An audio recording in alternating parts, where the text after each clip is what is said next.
If amazing digital circus characters were charged for their crimes. In episode 1, we see Gangle over their mask crying, and Jax walks up and purposely steps on it, destroying it even more. Because the mask is Gangle's property, this could land Jax in prison for a maximum of 93 days for destruction of property, plus up to 3 times the item's value, which a porcelain mask is around 50 bucks. So we'll slap Jax with an $150 fine for that. When Pomni is talking about the exit door, Jax remarks that he has no idea what Pomni is talking about, and walks up to Zooble and rips her arm off, using it for a back scratcher. This would land Jax for a dismemberment charge, which could land him up to 30 years in prison. When Pomni, Ragatha, and Jax are on their way to meet Kaufmo to introduce him to Pomni, Ragatha rings the door, but Kaufmo doesn't answer it. Jax reveals that he has a key to his room, and everyone else's room. This would give Jax a breaking and entering charge, which would land him 1 year in jail. He would also get up to 10 years per key that he has due to unlawful key replication and theft. Assuming he has a key for everyone's room, not counting his, we would give Jax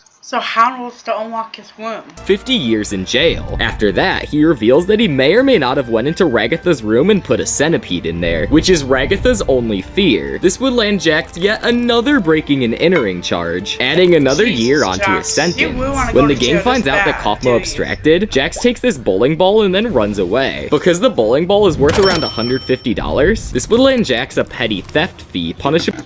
What about assault charge? He would have said Gangle and Kingo with a bowling ball. To up to 93 days in jail with a $500 fine. When Kinger and Gangle are by the Zooble hole, Jax throws the bowling ball at Kinger, causing them both to fall down the hole. This would land Jax 2 counts of assault with a weapon, adding another 20 years and giving him fines up to $50,000. In addition, Jax would get another year added onto his sentence because of assault without a weapon, because Gangle fell in the hole because Kinger knocked her in, but this was Jax's fault. When they get knocked into the Zooble hole, Jax kicks this gloink in jail, which would land him battery charges with up to 93 days and a fine of $500. But if you thought that was crazy already, you've heard nothing, because that was just episode 1. We still have to look at all of Jax's crimes in episode 2. When everyone was in the truck getting ready to take the syrup back to the gummy bandits, Jax remarks how he's going to get into their vehicle and shoot them repeatedly until they're unrecognizable. Because there's 3 of them, this would land Jax 3 counts of conspiracy to murder,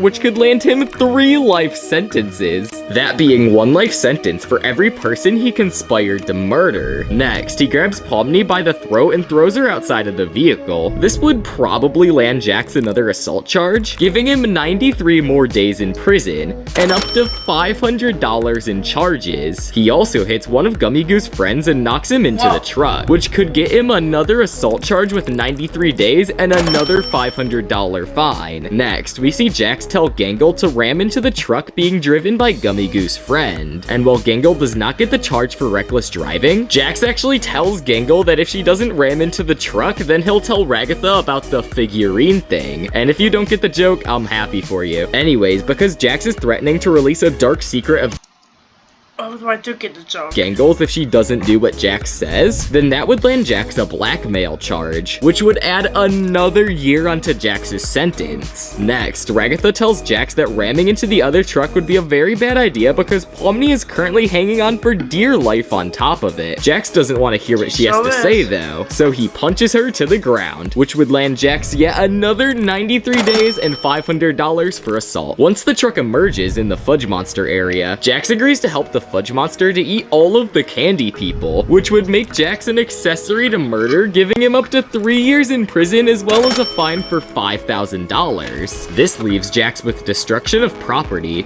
a dismemberment charge, 5 unlawful duplications of key charges, a petty theft charge, 3 assault charges, a battery charge, and 3 charges of conspiracy to murder. And I'll go over the full punishments, jail time, and fines at the end of this video, so make sure to watch to the end. The first crime committed by Gummy Goo is likely to be a Grand Theft Auto charge. Well, there's no way to calculate how valuable the syrup is that they stole. It seems that they stole quite a bit of it, so I'm gonna give Gummy Goo a Grand Theft Auto charge charge, which lands him up to 30 years in prison, as well as a $10,000 fine. Well, Gummy Goo did also drive a modded syrup tanker. For this, he would really only get a ticket around $100. Next, when Pomni and Gummy Goo land on top of the fudge monster, they kill him temporarily, but since it was just an accident, they would both get a manslaughter charge, which could land them both up to 16 months in jail. All of Gummy Goo's charges would add up to Grand Theft Auto, a ticket violation, and a manslaughter charge. The first crime that Pomni commits is not helping Ragatha when she's glitching due to abstracted Kaufmo. This breaks the Good Samaritan laws and could land Pomni in jail for up to 6 months, and she actually does it twice. Though, while looking through the exit door, meaning this would bring Pomni's total to a year in jail. Next, as described earlier, Pomni would also get 16 months added to her sentence because of accidentally killing the fudge monster with Gummy Goo. For all of the charges, Pomni only got 2, which would be breaking Good Samaritan laws and attempted manslaughter. Next, well, we don't know exactly how much power he has over the entirety of the digital circus. We would know that he's the ruler, and because of that, all of the characters are imprisoned under his rule, meaning that he would get 1 charge of imprisonment for each character that's trapped in the circus, which is about 90 years in prison for all 6 cast members, plus $120,000 worth of fines max. A max of $20,000 for each prisoner. When Kane is giving Pomni a tour of the grounds in the digital circus, he mentions having all-seeing eyes watching over their very move. This would get Kane in some trouble for eavesdropping or hidden camera laws, which could add an additional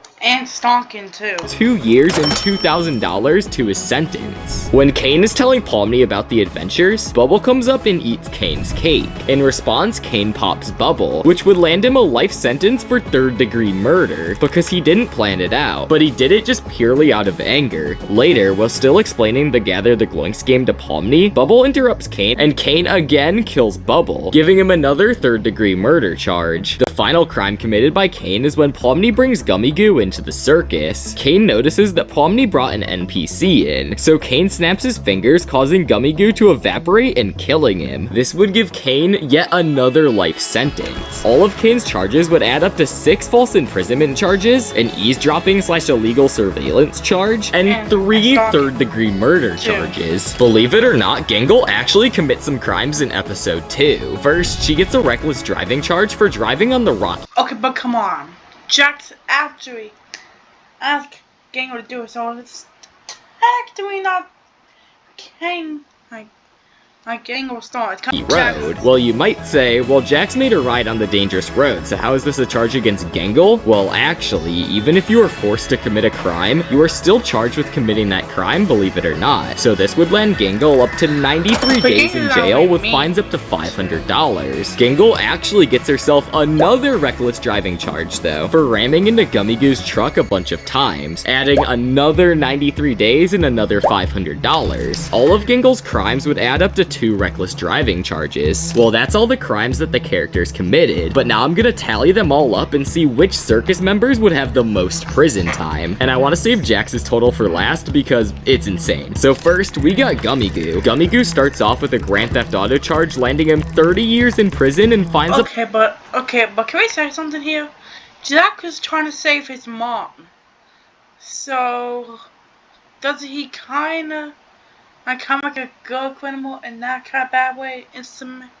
Means he wanna be. That means he's not like a good Samaritan. up to $10,000, then a $100 fine for driving a modded vehicle, and lastly a 16-month charge for accidental manslaughter. This brings Gummy Goo's full punishment to be 31 years and 4 months in the slammer, as well as $10,100. For Pomni's crimes, there's actually not a lot. She breaks some Good Samaritan laws, landing her 6 months. She breaks Good Samaritan laws twice, landing her a year in prison, and then because of the accidental manslaughter of the fudge monster, she'll be gone for another 16 months. This brings Pomni's total punishment to 2 years and 4 months in jail. But it starts to get interesting with Kane because he's gonna serve a little bit of a longer sentence than the previously mentioned characters. First, he's got 90 years for falsely imprisoning everyone, plus an $120,000 fine. Then for eavesdropping laws, he'll have another 2 years and $2,000 worth of fines. And finally, he murders Bubble as well as Gummy Goo, which gives him 3 third-degree murder charges, which will land him 3 life sentences. sentences. In total, this gives Kane 3 life sentences, plus 92 years on top of that, as well as $122,000 worth of fines. But last but not least, and obviously who will be serving the most prison time, is Jax. He's got a destruction of property charge, which gives him a fine of $150, and then a dismemberment Come on, Jax. How's that supposed to be a good character? At least he's honest. charge, which is around 30 years in prison, then 50 years for all of the stolen keys, plus 2 years for 2 separate breaking and entering charges, then a petty theft charge costing him $500 in fees and up to 93 days in jail, then a fee of $50,000 plus 21 years in prison for assault of Gangle and Kinger, plus more battery charges, which is another 93 days and $500 in fines, 3 life sentences for conspiring to murder 3 different people, 2 more assault charges, adding another 186 days and $1,000, and then another year for blackmailing, another assault charge, and finally accessory to murder, which gives Jax 3 years and $5,000 worth of fines. Altogether, Jax would be locked up for 3 entire life sentences, 103 years, 3 months, and 10 days in the slammer, Oh my god, Jax! along with fines up to $57,500. Jeez.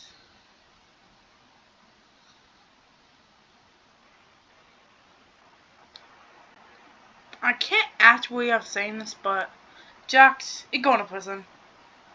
I mean, I don't think probably did that much, really. I mean, heck, she's more to a guy. I mean, heck, we should do like just a melon, I take like Super's arms off, and hold like a shotgun, and I throw a bowling ball at Gangle, and Kingo. We didn't do any of that in episode 1. I hope you guys enjoyed the reaction video. If you did, drop a like and subscribe. And we'll see you guys in the next reaction on the next video. Goodbye, everybody. Goodbye.